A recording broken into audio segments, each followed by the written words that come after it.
से कम जो आधिकारिक जानकारी है उसके मुताबिक 5 से 6 लोग मारे गए हैं, मगर आज दूसरी रात ये प्रहार जारी रहा। और मैं आपको बतलाने वाला हूं, हाइफा बंदरगाह पर जो ईरान लगातार हमला कर रहा है, भारत के लिए बहुत बड़े मायने हैं। जी हाँ, क्योंकि हाइफा बंदरगाह में इस शख्स गौतम अडानी के स्टेक्स हैं, बहुत बड़ी हिस्सेदारी है।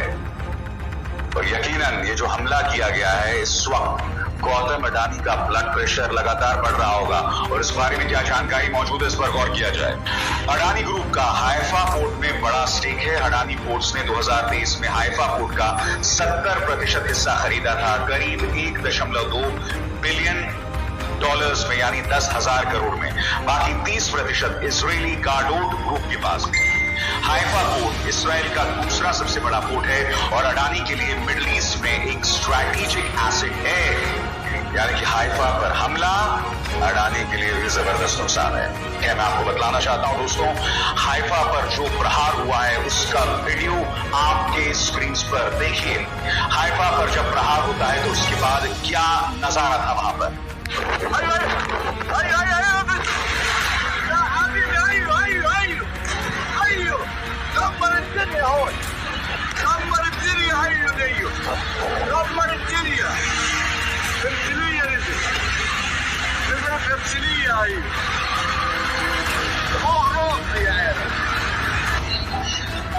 טוב, הם פגעו בבתי זיקוק, או ליד הבתי זיקוק. הם פגעו שם באזור. הכל בוער.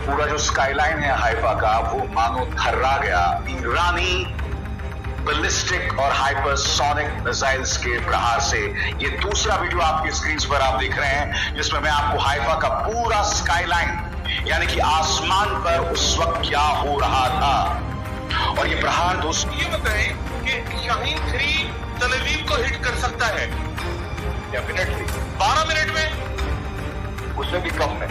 अच्छा 12 मिनट से भी कम है। अच्छा, और रास्ते में कोई डिफेंस ये जो उनका सिस्टम आयरन डोम शुरू कुछ नहीं है।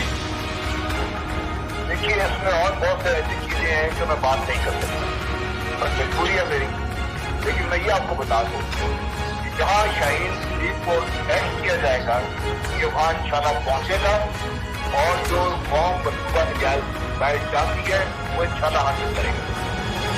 जरा साहब मुझे ये बताएं, अच्छा आप ये कह रहे हैं कि ये जो थर्ड सिस्टम है ये आना शुरू हुआ था और शाहीन 3 पाकिस्तान मूव करा था 27-28 की रात को देते चले सऊदी वली अहद का ईरानी सदर को टेलीफोन और उन्होंने कहा कि हम सब आपके साथ हैं, आप दानिशमंदाना फैसला करें, सूरत हाल पुरअमन बनाना नागुज़ीर है। सऊदी वली अहद ने ईरानी सदर को टेलीफोन किया है और ऐसा कहा है।